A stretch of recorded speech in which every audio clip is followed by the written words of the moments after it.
Hello and welcome to the show. My name is Matthew Klinsky, and today I have a great entrepreneur who also loves staffing as much as I do, in the fact that he started his own company called Duck and Owl. I'm going to be welcoming Vikram Seth to the show today.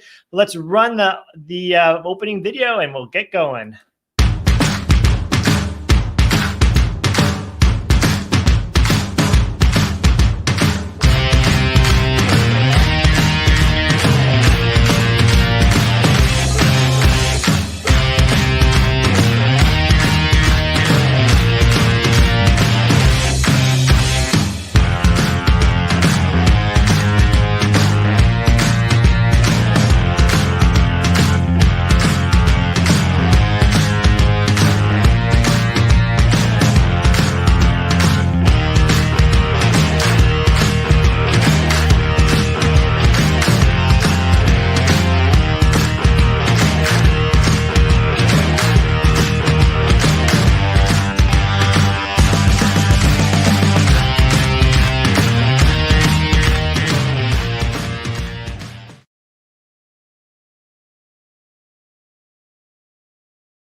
Hello, my name is Matt Klinsky, and I am excited and happy to be back on filming new episodes for my podcast show.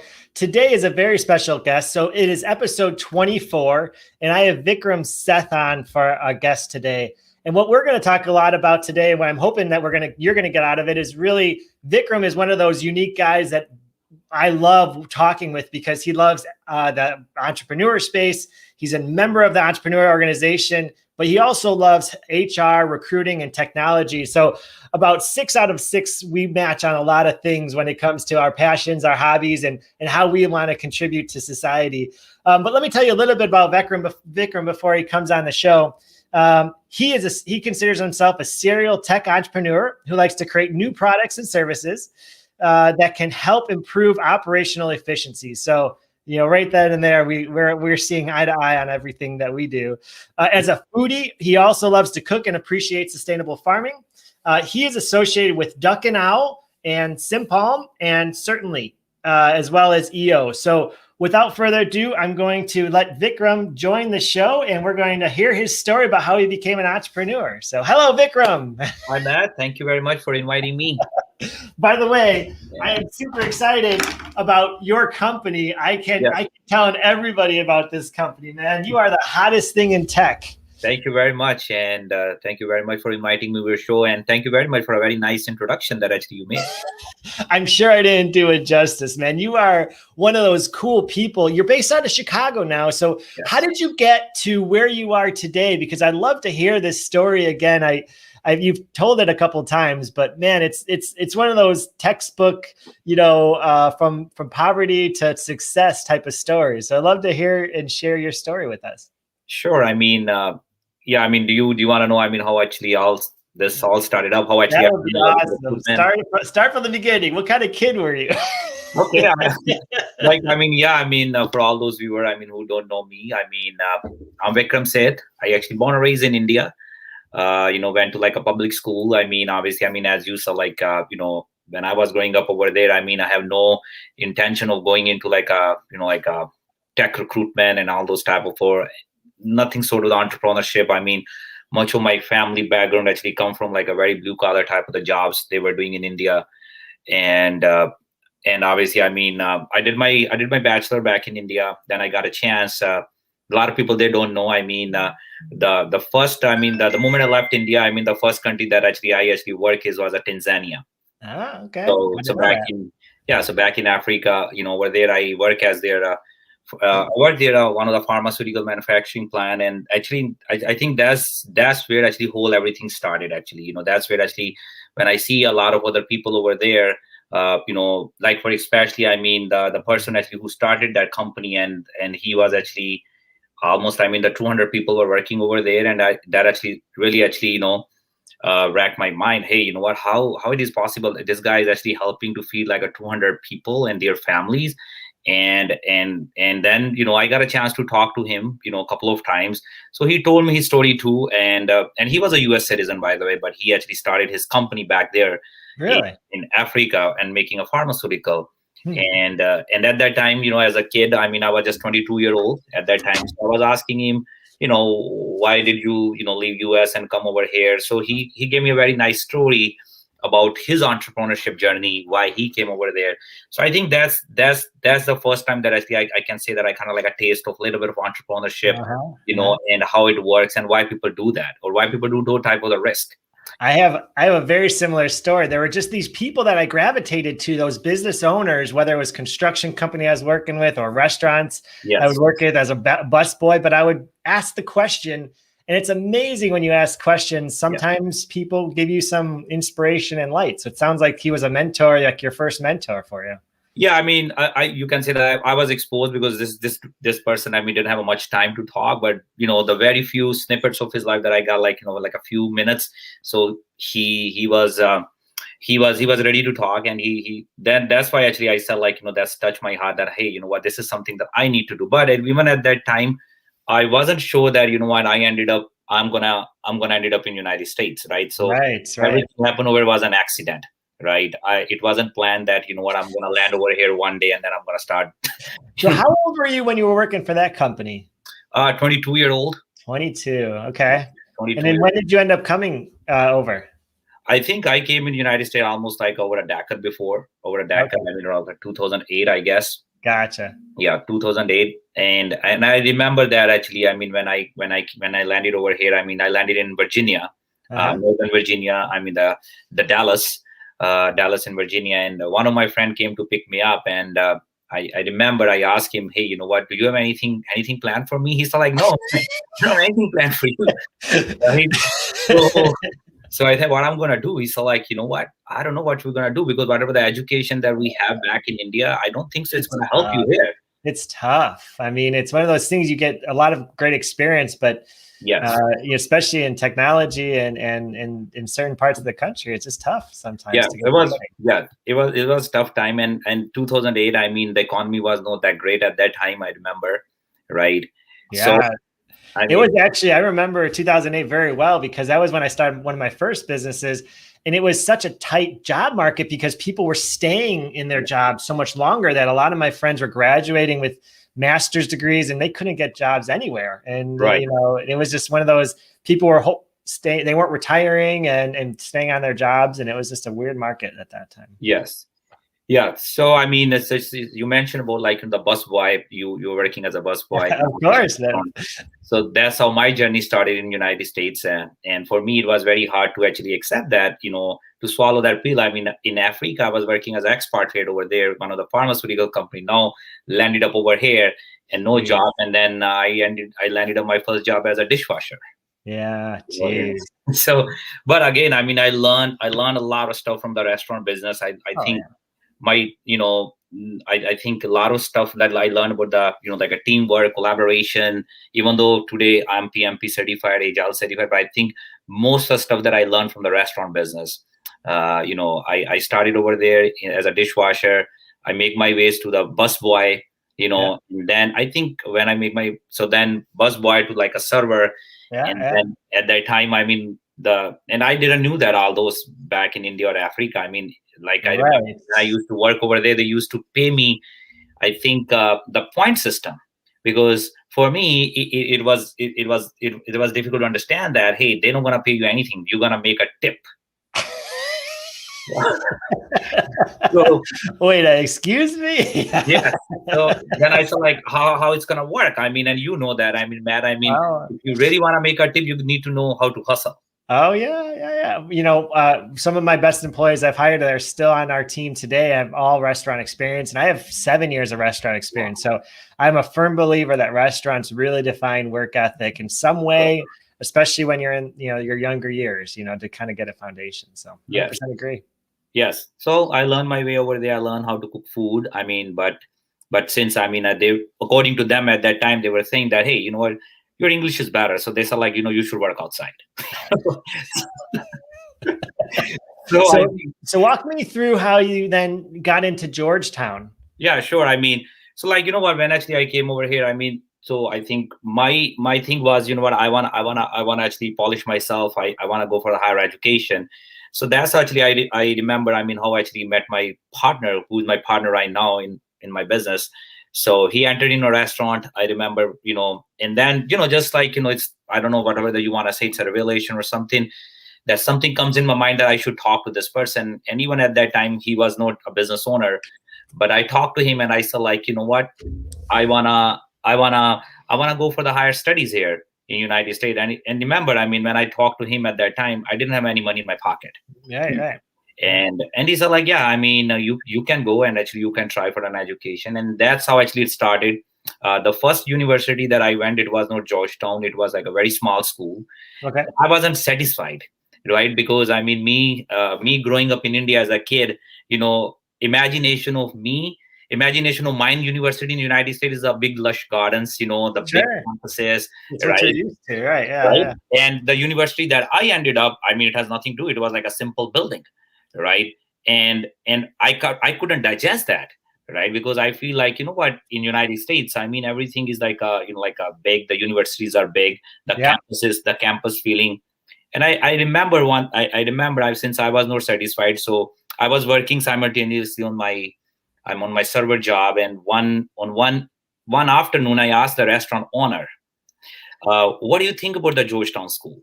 Right? Because I wasn't sure, like, and have you heard of this school called Georgetown? Yeah. Yes. So, and this guy, he was very kind to me at that time, and he was looking at me. What did you say? I said, like, what do you think about this Georgetown school? He's like, you know what? My kids didn't get a chance to go into that school. They applied, but they rejected. So if you're asking me what Georgetown is, whether you are very naive or whether you think I'm a foolish. You're right. So you didn't mean to insult him, but he probably took it the wrong way. Yes, but because he was thinking that, what, I'm just checking. But, that was a very naive to me, because at that time, seriously, I was not aware that Georgetown is that big school. Yeah, right? Sure. So, and then he said, like, what, Vikram, I mean, if you get yourself into that school, that, if you get into your school, then he said, like, we made a bet, I will give you this much money. I said, okay. Wow. This is the partner, or this was the owner of the restaurant? This was the owner of the restaurant. Wow. Right? That's right. And he said, okay. He said, I will make you like a bartender of my restaurant, and I said, okay, that's fine. You know what? Then, when I saw that, then I actually start digging I start digging into it. How can I get into the school? I was lucky enough, I get a chance to meet director of the program. I mean, maybe that's my entrepreneur spirit. I mean, but you don't take no for an answer, for sure. You just keep going until you figure out an answer. Yes. And like, for example, I mean, in a normal procedure, you go to the website, you read it and everything. But this is my thing. Hey, you know what? Whatever is right over there on a website, I know that 99%, we all know that. But I want to know something that it's not mentioned on the website, right? So then, I told myself, hey, let's go to Washington, D.C. and let's talk to this director of the program face to face. Wow. Right. And I remember, I mean, I went there and I said, like, I want to meet to this so and so person. And somebody told me, like, you cannot meet. Do you have an appointment? I said, I don't. Then she said, you can come tomorrow. I said, like, you know what? I come all the way from I came all the way from Leesburg. Yeah. And it's going to take me like a 2 hour to come over here, and I have a job tomorrow. Yeah. And then she said, I'm not sure if he's going to meet you, but you can try. And then I was lucky enough, I actually knock his door. And then I told him, and I apologize that I'm just showing up, not even have an appointment. I gave him the reason why I'm asking. And I think he was kind enough. And he said, like, okay, no problem. I have a 10 minutes, sell yourself. Wow. Just like that. Yeah. Sell yourself. And I think I sold it at you did it. You did. Yes. You got the A on that pitch. Yes, I got the A. And I remember that he asked me at the one, he said, like, Vikram, whatever that you are saying, everything is right. But one thing I want to know, how you going to arrange the funds? Because this is not this is expensive school, and it's a private school. Then I told him, is that your problem or my problem? Then he said, yeah, that's your problem, but I want to know that. I said, like, if that's my problem, you don't need to worry about that. That's my problem. I'll figure it out. Wow. Okay. Right. And he said, like, I think this is what we need. I mean, this is what Georgetown is looking for, that type of the DNA. And then he literally, I mean, told to his, his assistants, I mean, hey, you know what? This guy is in. verify all of his credential. If all of his credential are verified, my special permission to this person, to get admission in Georgetown, and I got That's awesome. What a great story, man. That's what a great way to approach life. I mean, that anything you want, you just don't say no. You just keep on going. Yes. So that's how I ended up over here, and I was lucky enough. I didn't apply for any loan. I paid everything, and I was not. I don't want to say, I don't want anybody over here, whoever is listening to me, that I was a very like a bright student or like very like a smart, and the Georgetown gave me 100% scholarship. Answer is no, right? I wasn't that much smart, but yes, the hardworking and entrepreneurship that actually pays you off at the end. What, I was simultaneously working in a restaurant, simultaneously working on like a lot of like small gigs on the side, so that I make sure that I have money, right?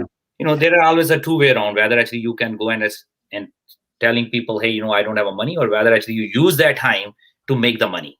Yeah. Do you have a story? So, hard work, dedication, focus, but when was the story where you felt you were an entrepreneur? Like the first time you told somebody, do you know that story? Do you remember that feeling? So like, as I said, when actually exposed to the Africa first time, so that's the first time that actually I got kind of a little bit of taste. Then actually when I started working over here in the United States, so I met a lot of people, who it's like more like a rag to riches type of the stories. They like my restaurant owners, they started everything from nothing, right? When actually I was talking to them, they were telling me stories, right? So for me, that was like a lessons, right? Like, it's not like those people are giving me the lesson, okay, how did they make it over here, and how did they actually started, and how did they arrange the funds to start their first restaurant, and how they actually convert the first restaurant into the chain of restaurants, right? And looking at them, the way they actually interact with their employees, that taught me a lot of stuff. Hey, you know what? That's the right way to do it, right? So that's, I think, and I remember that you asked me specifically, how did you actually, when I was working in a restaurant in a small university, not in a Georgetown, I asked my owner, hey, you know what? Since we have a lot of buffet and we used to have like a buffet over there, and we used to actually, and then I told him, I noticed that a lot of time, we don't have enough customer, and our food normally go into the waste, right? I said, I have a plan. They said, like, what's the plan? I said, like, I go to school on Tuesday and Friday. Why don't we make a lunch boxes, and I will take those lunch boxes and sell in my school. Wow. So yeah. And he said yes. And he said, yes, do it, right? And then I said, okay. Then he said, what do you need for that? Then I said, like, I probably need a nice lunch boxes where actually we can put the food. And then he said, like, okay, you can sell the food $7. $7 or $6 is my cost. If you sell in a $10, the $4 is yours. Wow, what a great opportunity! And it would have never happened if you would have asked. That's the cool part. Right. Yeah, I saw I saw there is a leakage of operation. Because they were wasting the food, right? Yeah. But the wasting of the food is the one thing, but somebody was making the food, so there is a double. The double wastage. The wasting of effort, wasting of resources, and wasting of money. Then I try to actually convert all those into like some sort of efficiency, so we can bring more revenue on the table. What did you like more about kind of this experience so far on this journey? Was it the people you were interacting with from a human capital management, HR, or was it the operational efficiencies, or was there anything else that you stuck out that was like something that was like you were gravitating to, or something that really pulled you, excited you at that time of your life? See, Matt, if I just focus on like the restaurant part, in a restaurant, you probably, see all the different aspects, right? For example, human capital, you see that, right? Because it's so much collaborative, the environment sometimes get very intense when actually the restaurant gets very busy. So, I feel like I was blessed enough to learn everything. For me, it's like a life learning experiences, right? You don't learn this in a Georgetown. Right? You learn this when actually you go to like a real life. So that's how I understand the human capital. The restaurant that I was working over here, they didn't have any HR department, right? So, but I was seeing that how actually the restaurant owner was interacting with somebody who is actually sad or who is happy, and how actually he's creating that environment that actually everybody feels safe and everybody feel like, hey, you know what? This is a place that I want to work. So that's where I learned that human capital aspect as well, how to actually, how to actually treat employees, or how to engage and retain employees. So then what was the first kind of, besides selling lunches on the side, what was your first company that you started? I think the first company that I started is, like the person that I met when I was actually doing the dishwashing. Yeah. So we later down the road, we became the partner, right? Yeah. So the first company that he started was Simpalm. Simpalm is a custom software development company, and he was doing the custom software development by his own. And then one day after getting graduated from Georgetown, at that time, I remember I was working in a Blue Cross, in a IT space as a consultant. And then I came to his home. We were having a dinner, and then I said, like, hey, you know what? You already have this infrastructure, and I have this great idea. You know what? Are you willing to actually start another portfolio, and I will be in charge of that portfolio? Oh, nice. So again, you took the initiative and you asked the question. Yes, I asked the question, and he said the same thing. He said, like, look, I mean, I don't want to do anything on that because I don't know anything about like a recruitment, right? Tech recruitment or tech staffing business. If you want to do it, yes, let's do it together. And then, and then it started, and then it's keep growing. And then we said, okay, you know what? It's time to become a partner. Cool. Very cool. What year was that when you did the Simpalm? I think you mean my first placement in Simpalm? Yeah, sorry, yeah. Okay, the first placement that I made in Simpalm, then I think is a 2013, I guess. Okay. 2012. And what was that feeling like? Do you remember that feeling of like, yes, I helped somebody, solve this solution. I hired this person, find a job. Like, what was the experience like? It's a funny story. When actually I placed my first consultant, I was out of the job. Right. So now imagine, I mean, because congratulations, you get a job. I'm still looking. Yes, because I mean, because at that time, I mean, I was not 100% dedicated to Simpalm because I gotta have a bills to pay, right? Yeah. And then on the side, on the parallel, I was working, working other organization. But I know that, I got laid off, or my project was ended. And then I'm actually on the side, I mean, actually marketing my guys, and then the first. That gave me the great feeling that, oh, you know what, even though I don't have a job, but I actually helped to play somebody else. Right. So in around that time, 2014, 15, there were a lot of companies that were coming out about video interviewing and how video can play a role. I think that your newest company is like it's like the beta test of it, and not the beta, the better version of it, meaning they came, they went, but you took approach differently with Duck and Owl. So can you talk about kind of the origin story of Duck and Owl and what was the goal and how is it different? See, I mean, so far, whatever that actually I have done in my life, it's all based on my prior experiences, right? So even like a Duck and All, this was never planned. Me and my partner, we never planned that we're going to come up with some SaaS product. So how that happened, I mean, for example, I mean, when actually we start getting a lot more business in our recruitment and staffing. So in a tech staffing, there is a real issue. There is a real problem. The problem in tech staffing is a bait and switch. Yes, 100%. Right? We see it all the time. All the time. Everybody looks Superman on the paper, but on the reality, I mean, they probably even don't know what Java is, right? So, a lot of time, I mean, we were about to burn our hands when our client says, I mean, seriously, I mean, you guys are not doing your due diligence. Yeah. Right? Like people say that, oh, you know what, I actually have a Skype call with people. I have seen that, in a Skype call, they do a lot of lip sync. Somebody else is speaking and somebody else is just, really? mimicking, right? So that was the one thing. And another thing that actually we saw that, I mean, for example, I mean, as I said, I mean, there is no validation behind our skill assessment type of stuff. For example, there are so many. Oh, it's okay. You can say hi. Okay. Bring her in the show. give me 2 seconds. I'm sorry, Matt. Oh, it's okay. No worries. It's life, right? That's so funny.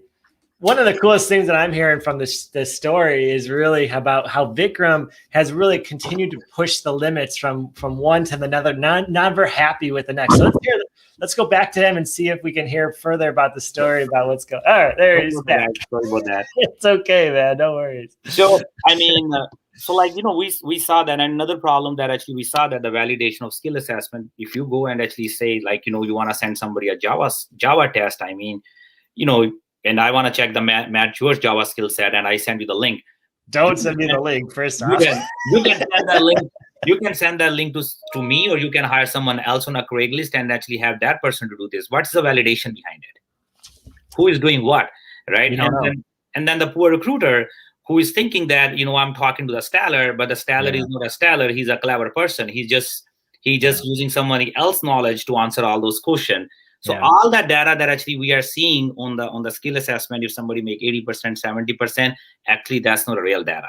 Yeah. Right. And another problem that I saw that when like for example, these hiring managers, I mean, God bless them. I mean, for example, I mean they are reviewing 5 pages long resume, right? And how they're gonna know that they should actually give an interview to the Vikram over Matt because both of the resume look similar. Right. There is no data. And another thing that actually I personally feel that when actually I was looking at a job when actually I graduated from Georgetown is you apply for the job and then you should forget about where your resume goes. It's like a black hole, right? There is no chance that they want to give it to you. Hey, you know what? If you have a skill set, we are giving you the chance to show your skill set. Right. There was like a very predefined template that actually comes to you. Thank you very much for applying. We will get back to you as soon as actually we feel like your resume has everything that what we are looking for.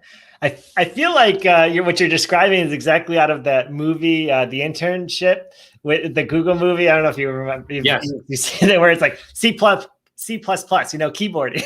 They were like doing the video interviewing with Owen Wilson and Vince Vaughn. But it's exactly right. So you were actually living it because you were seeing the problem on two fronts. When you were applying maybe for yourself or trying to get exposure, but then also in your recruitment business, trying to find the consultant. So you were kind of seeing this problem kind of on multiple sides. And also, I mean, in my recruitment business, I mean, another problem that I was facing, I mean, how I'm going to compete with a multi-billion-dollar company?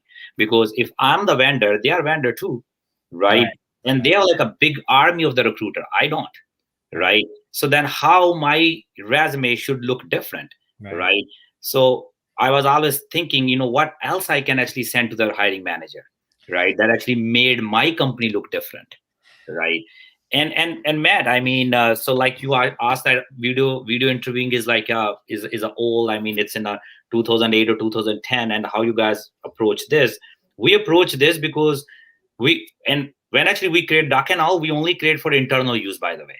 Oh, really? That's the best platforms typically are internally designed. Yes, internally designed. And then we feel like because of the Duck and All, we are actually getting like a 50x more business. Yeah. Like these people are, moment I send them the video, moment I send a skill assessment, the manager is saying that, yes, I want to interview this guy. Then actually we realize that, maybe since it works for our business, that might can help to other businesses over there as well. Sure. So that's how we came up with the idea. Now let's convert our internal product into a SaaS product. The other thing, when I feel like I make decisions based on helping others, and so those decisions typically have a bigger impact in the business overall. Did you find that something similar in terms of, trying to help the people who weren't getting the jobs, but they were overqualified or properly qualified, helping them distinguish themselves from the mix? Was that part of your experience as well? Oh, yeah. I mean, the one example that I want to share over here. So like, for example, a lot of time as a recruiter, I mean, what normally when we see the resume, right? Yeah, if somebody has a very well written resume, it's a inbuilt assumption that actually comes, oh, this guy might be a good guy. Yeah, just based on the layout, right? Yeah, based on the layout, and vice versa. If it's misspelled words or the template's off, it's tough. And there's a bias that goes in immediately. Yes, the bias immediately goes into that, right? So that happened with us too. And I'm gonna be very transparent over here. Like for example, I was looking for like a junior network engineer, right? So the resume start popping up. And then imagine that, what a 5-year experience guy, 6-year of experience guy, you name it, they have everything in the resume. Yeah. Right. So that's your dream resume that are coming in, right? There is a one guys who actually just who actually works in the army as a butcher for most of his life, right? And then he recently transitioning his career, right, to networking, and he's been working in the networking for last 3 years. If you compare his resume with all those, like, like a 6 or 7 years of guy in a traditional recruitment way, you probably don't even call this person. Yeah, it's tough, right? Yeah, exactly. That's a bias right over there, right? But then what happened with our platform, actually, because in our platform, if I'm sending the video to the Matt, I have to send to the everyone, right? So our platform did exactly the same thing, exactly give the fair chance to everyone, no matter what, right? And now this person replied with a video as well as skill assessment. You'll be surprised to know that, I mean, his answer comparative to all other people that actually applied was way better than that. In his test, he made like a way above that actually people actually who are claiming themselves as a 6 year of experience and a 7 year of experience. And long story short, clients loves him, and at the end of the day, he is still working on my client side. Wow, cool. That's a great story. You're right. So talk for people who don't know, and again, if you don't know this software, you definitely need to find a way to get to the website. I'm going to show the platform in a little bit, but talk through, like, I would say the top 3 benefits or the top 3 things you've seen that have really transformed over the last couple of years, maybe 2 or 3 years, and how Duck and Owl has really been almost proactively ahead of the curve when it comes to this interview process. Because, I've seen these other bigger platforms do it, but I am convinced you do it significantly better. And that's why I'm such a big advocate of you, not only because you are an entrepreneur organization and that you have the life skills and a journey, but I just believe the technology is way more advanced. And if you're not using it, then you're almost at a disadvantage. And so talk about what the top 3 kind of things are from the platform that you're seeing. And then we could go into kind of what you're seeing in terms of trends, because I'd love to get your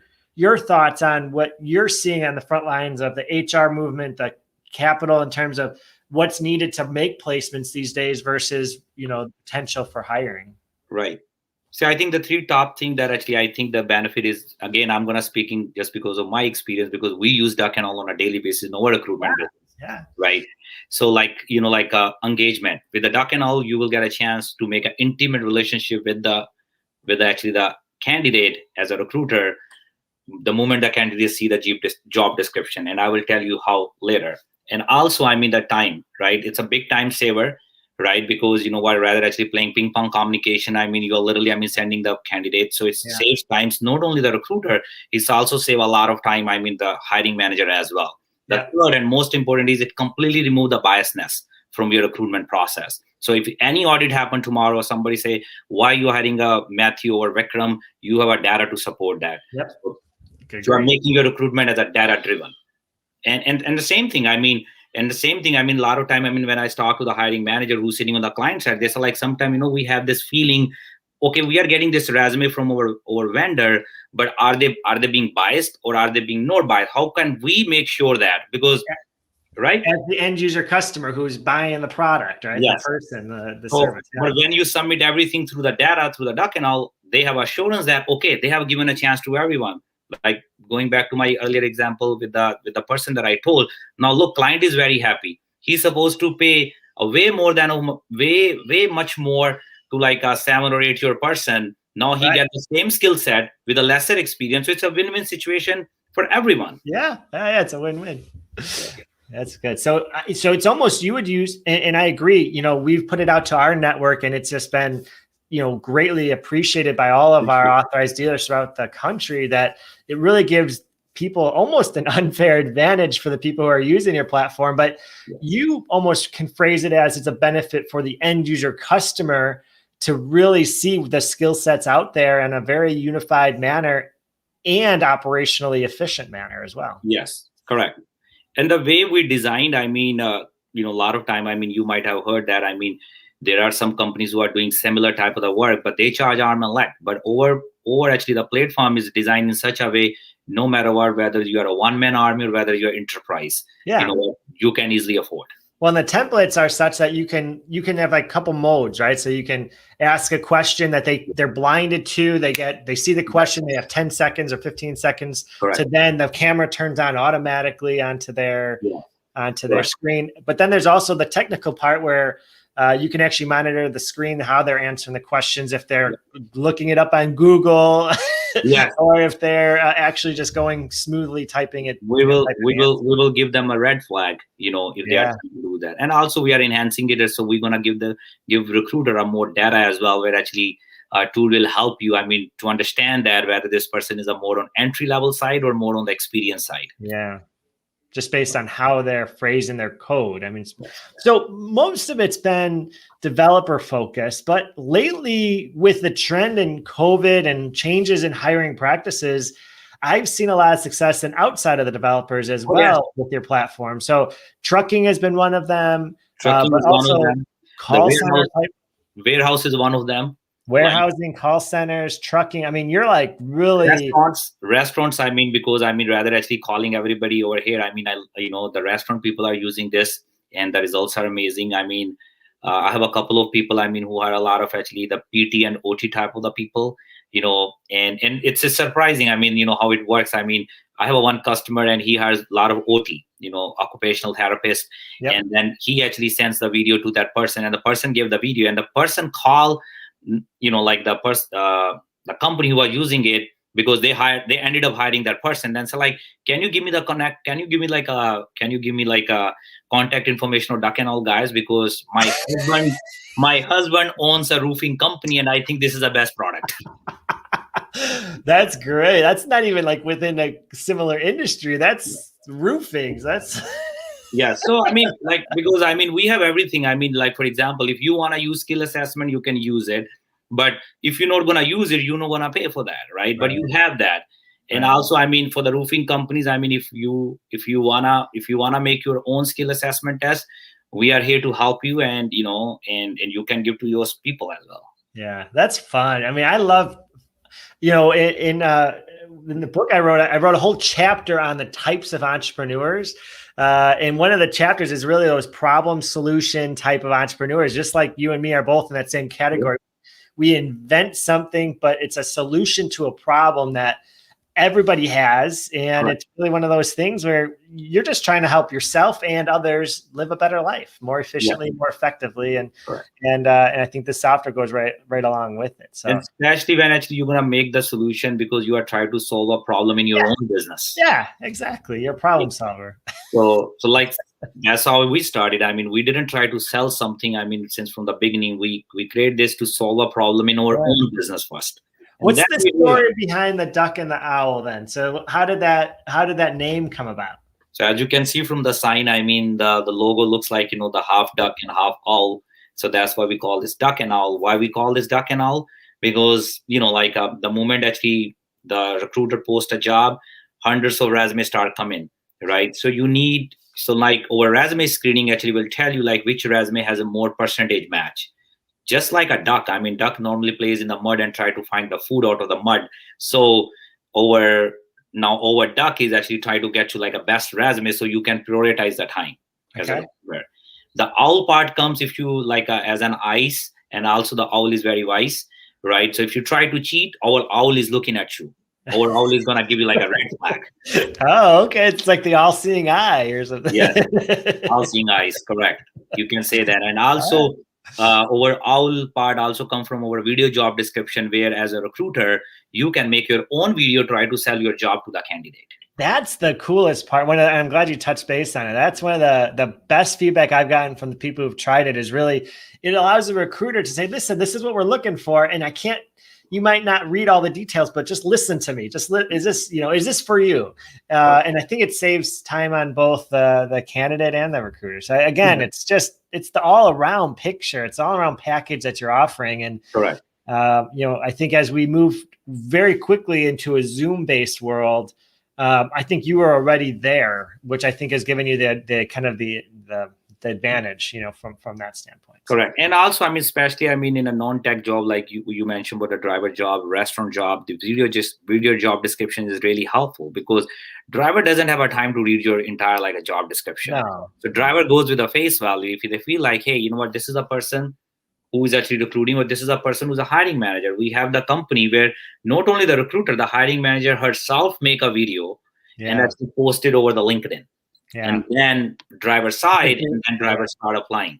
Yeah, it really puts the barrier. And I think that's probably more welcome since Zoom has been around, because people are doing FaceTime more and Zoom more. And so they're used to it. But at the same time, I think it really puts a person behind the company. It gives the advantage to the customer looking to hire, whether they're an end user customer from a recruitment standpoint, or whether there's somebody that, is just a small business trying to put character into the job description. Because maybe they can't pay as much, but as a small business, they can add the character, the teaching, the ability to grow with the company. And that's hard to convey in words, black and white words. And also, that actually make candidate feel like this is like a fair thing, because, for example, in traditional world, what is happening?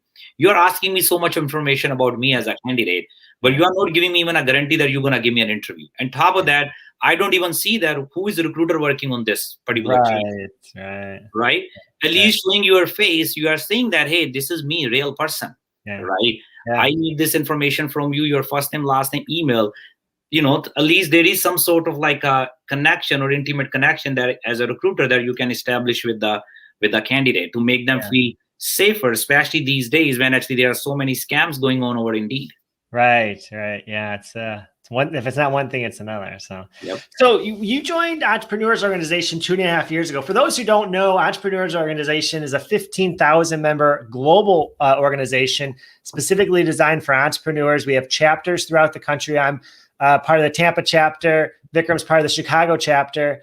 Both of us are on the boards at our respective chapters. And one of the things that's really cool about Entrepreneur Organization is that it's almost the best of the best, when it comes to it, and it allows everybody to challenge. One of the things we've seen in our chapter is really the businesses that are surviving are all within the EO organization. We've grown so much in the past year versus the people who are not in the organization. How is your chapter doing in Chicago? Our chapter actually is doing really great. I think we are growing. I'm actually the part of like an EOA board member, which is like all those business who are under $1 million, right? So the accelerator, the accelerator program. So I think especially starting from the 2021, we see a big change. Because now I think people are willing to try something new, and actually I think they need this is the time they need organization like EO in a more they probably never feel that, hey, we need the organization. I think this is a time where actually they are feeling we need more during this time. So feel like there is a growth over there. Yeah, absolutely. How big is your chapter now? I think we have almost like 150 members. Oh wow! Just awesome. And obviously accelerator is a different. We have a different accelerator. I think in accelerator we have almost like near about like a 15 to 20, but we are forecasting to grow this probably like a twofold. That's a very prestigious chapter in general. So great work to join that. And I would love to show everybody your website. So I have it pulled up here. Let me just go ahead and share it. Let's see. Yep, wrong button. All right. So best way to find you, ducknowl.com. Tell us about your website. Where should they go if they're looking for more? Or what's the best way to connect with you through the website? The best way is, if you look in our website and, just schedule a demo with us, we will actually show you everything, whatever that we've been doing. If you want to know about our product, as Matt is doing, you can click any of those video screening, skill assessment, and actually will give you a little bit of idea at the high level, what these features are all about. And if you're using any ATS, applicant tracking system, we love to work with any ATS, and we can easily integrate with your ATS as well. Or even in your website, we can integrate with your career pages, everything, So, schedule a demo. We love to show you. We love to actually show you the real result that what we are doing as a company in Simpalm and how it is helping us. Yeah, that's great. And you have it actually for employers that are non-staffing agencies, and then also staffing agencies as well. So it's super simple right here. We have a mixed type of the client. We have some staffing companies. We have some end client type of the companies too who use us direct as well, right? So I believe like wherever there is a hiring, and if you feel like whether you are actually running whether you are running like a tech company or whether you are running a cleaning company. I mean, you probably want to see the demo. So it doesn't cost anything to do the demo. They can schedule it. It's just an automatic scheduling platform, right? Yes, it doesn't cost you anything. I mean, doesn't cost you anything. And even if somebody likes it, you know what? We will let you actually to use our platform for like 20, 30 days. That's what I was gonna. Yeah, it sounds like you really want to get the knowledge up, but also give the freedom for people to recruit better, to make more money, whether it's for your own business or for your staffing business. So. Yes, and Matt, as I said, I mean, I own a recruitment company too, so there is no secret sauce, right? I have no issue to tell people, hey, you know what? I use in my company and look at this result, and I'm able to actually place these many people in this much of time. Yeah, good. Cool. Before we end the show, two things for you. One is, where do you see staffing in the next 2 years? I mean, you've kind of been intimately involved in this process from a human capital management standpoint. I'm always interested to learn kind of, where do you think we're going in the next 2 years from a human capital management standpoint? And then the last thing we'll end with is just really anything else you want to tell the audience. Yeah, I mean, the way I see things, the way when I talk like a lot of hiring manager, I think now they're going to be a push when they're going to say that, hey, we don't need to see the resume, right? We need to see the more data, right? And also, I mean, they just want to make sure that everything is actually whoever is submitting any candidate, there is no biasness, that everything needs to be driven by the data, right? So that type of the push that actually I can see that, I mean, because it happened with us. One of our vendor was using our product, and then, like the end client told the other company, hey, you should start using something like this, because this is a way to actually submit a candidate, so I'm looking forward. I mean, in coming 2 years, I mean, I feel like this is going to be like a normal thing, for a candidate to do that. And also, I mean, the candidate is going to feeling more comfortable. I mean, rather than just sending the resume and not knowing where the resume is going, I think they want to see the face of the recruiter. Yep, of course. I think it's the people business now. And it's going to be even more so. Correct. And since we are in a people business, and I think, we should, all those recruiter, I mean, who are just posting a job, they should actually come forward and show their face, and then actually try to engage the candidate and make them feel safer too. What a concept. Very good. Well, Vikram, is there anything else you wanted to say to the audience that's listening? Yeah, anything that actually is listening to us, and if they're willing to actually try our platform, we would be happy to, and we would be happy to actually show them and let them actually use our platform unlimited for a month. And also, if you say that, hey, you know what, I saw you on a Matt Kolinsky shows, we will give you like a 5% off on your plan flat. Wow, that's nice. All right. So you better, anybody who's listening, you better jump on this opportunity, because it's definitely the way of the future. I'm a big proponent of it. I think you can't really do a good job recruiting unless you're using this type of platform. And so, I thank you very much, Vikram, for making the platform, for making the company, and really for sharing your story. I think your story is one that's going to go down in the ages. And I love the fact that you just continue to innovate and not taking no for an answer, because that's really what it takes to become an entrepreneur in today's business world. Thank you very much, Matt. And once again, guys, the discount code is Matt Kolinsky. All right. Very good. All right, buddy. Well, thank you. We'll talk to you later. Yep. All right. Bye.